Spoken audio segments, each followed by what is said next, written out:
संतोष देशमुख यांच्या हत्ये प्रकरणातील अनेक धागेदोरे आता समोर येत आहेत. यातून अनेक धक्कादायक खुलासे होत आहेत. या घटनेतील आरोपींनी हत्येची कबुली दिली आहे. यानंतर खळबळ उडाली आहे. आता याबाबत नवीन अपडेट समोर आली आहे. देशमुख हत्या प्रकरणातील महत्त्वाचा जबाब समोर आलाय. यावेळी अपहरणावेळी संतोष देशमुखांचे शेवटचं वाक्य काय होतं याचा खुलासा देखील झालेला आहे.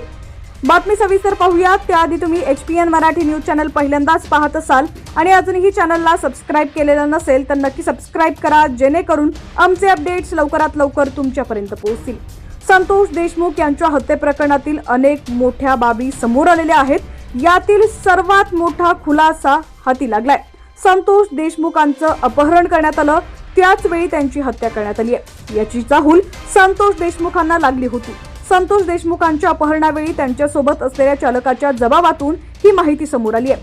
मिळालेल्या माहितीनुसार टोल नाक्यावर संतोष देशमुख यांना काळ्या रंगाच्या स्कॉर्पिओ टाकण्यात आलं होतं. त्यावेळी त्यांना स्कॉर्पिओमध्ये टाकताना संतोष देशमुख आपल्या सोबत असलेल्या चालकाला एक वाक्य म्हणाले.